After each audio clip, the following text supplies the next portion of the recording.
Now, the Director General of Nagaland, along with a Cabinet Minister and the Deputy Commissioner, are camping at the site where the incident took place as tensions continue to rise in the area due to the killing of 14 civilians. The Chief Minister, along with other ministers, will be visiting today and will be holding a review. Shravan Sen is on the phone line with me. Shravan, good morning. Shravan, the situation over there is still continuing to remain tense despite the Assam Rifles issuing a regret statement and the army very promptly saying that there will be a court of inquiry. Well, Nupur, let's understand that this is turning out to become a very critical situation for the government of Nagaland at this point in time, given the fact that Mon district, which happens to be a stronghold of the NSC and K as well as Ulfa, has essentially seen a sudden eruption of anger at this point in time, given the fact that just yesterday evening when the Assam Rifles camp basically came under attack. In fact, the Assam Rifles has basically put out a statement in which they are essentially saying that a mob had ransacked one of the camps of Assam Rifles, and in self-defense they had basically had to open fire, which resulted into injuries of locals. So remember, tempers are still flying high at this point in time on the ground. I've spoken to some of my sources on the ground, including political leaders who've been able to go to the site. In fact, we'll also try and speak to one of the legislators, Mr. Konyak, with whom I spoke yesterday when he was at the very spot. The sense that I get, Nupur, at this point in time is that this is going to be a very challenging task for the government of Nagaland, and that is the reason why an SIT has already been formed, and the SIT has been immediately tasked to be at the spot, gather as much of the evidence as possible, and try and find out who exactly could be accountable for this. Because remember, as far as the security forces are concerned, they have basically taken cognizance of the matter, and they're essentially saying that they had credible intelligence input of the flow of insurgents in the area. Now, Shravan, is the government looking at any type of confidence-building measures? Because in a situation like that, the one that we are seeing emerge, it becomes extremely important. There's absolutely no doubt about the fact that some assurances will have to be given to the locals on the ground by the government of Nagaland, and that is the reason why what we have essentially seen over the last a little over 24 hours from now is that several of the political leaders have basically gone to the site. In fact, Mr. Konyak is joining us on the phone line. Mr. Konyak, thank you very much for speaking to Republic TV. I spoke to you late last evening, and the sense that I get is that you've already visited the spot. You're representing the area. Yes. So let me begin by asking you, what is the current situation? Hello? Mr. Konyak, Hello? if you can just tell me, what is the... Can you hear me? Yeah, network is not very fine here. But can you just tell us what is the current situation like? Now the current situation is, I have visited the area where the tragic incident took place, and I have met the public, the village council, accompanied by the DGP of Nagaland and the Nagaland Commissioner, and we have pacified the public, and we have extended ex gratia from the state government to the public. But Mr. Konyak, what kind of assurances have you given to the public? Because at the end of the day, we have seen an Assam Rifles camp basically came under attack late last evening. So the tempers are certainly flying high. So what is it that the government of Nagaland is assuring beyond the ex gratia? Because it is not going to calm down in this manner. There has to be some concrete steps that your government has to take. Yes, the government has constituted a high-level special investigation team, SIT, and the matter is to be reported within 1 month's time.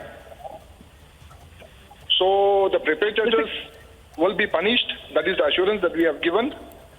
And the SIT report will be tabled within a month's time.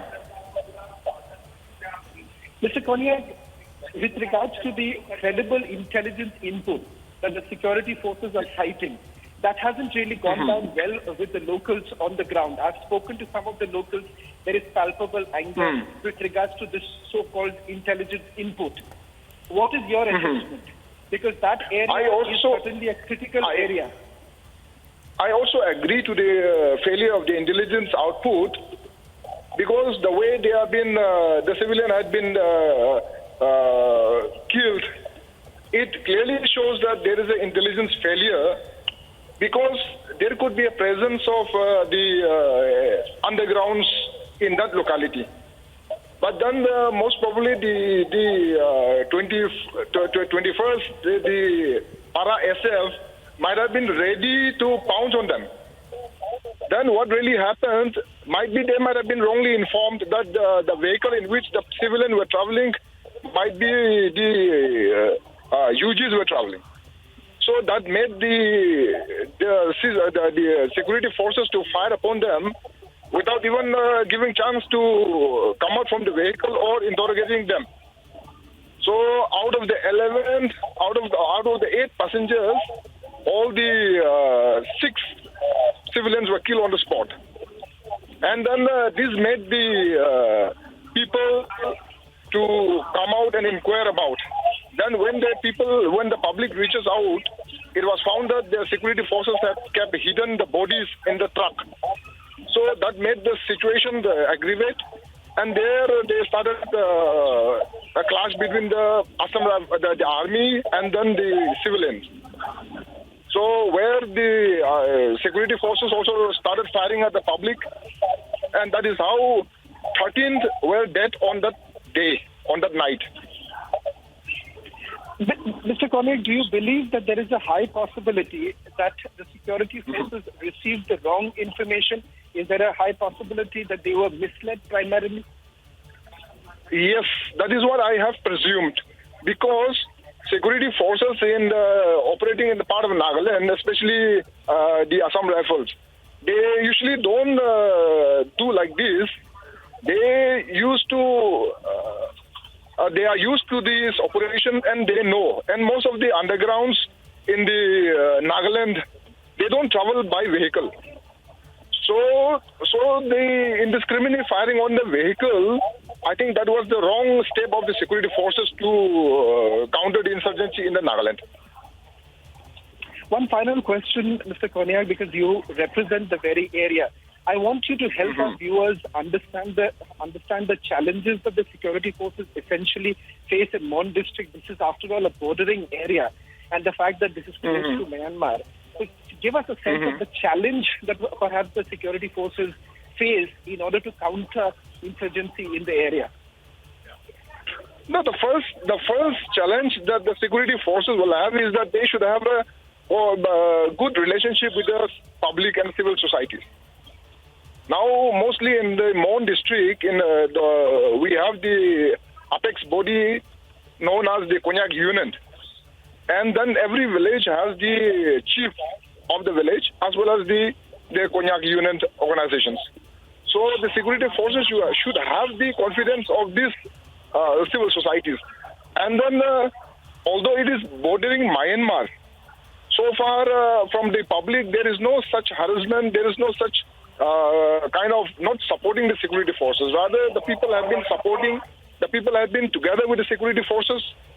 But then because of this latest incident, the people are very unhappy about this. That is why they have, yesterday, the mob have gathered in the Assam Rifle, and then they ransacked some part of the Assam Rifle camp.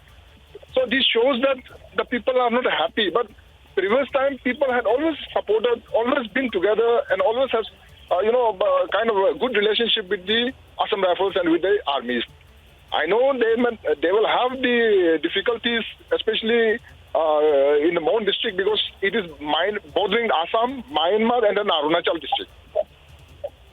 So they will have difficulties, but it doesn't mean that things can be handled in this way. Thank you very much, Mr. Konyak, for putting this into perspective and speaking to Republic. Thank you.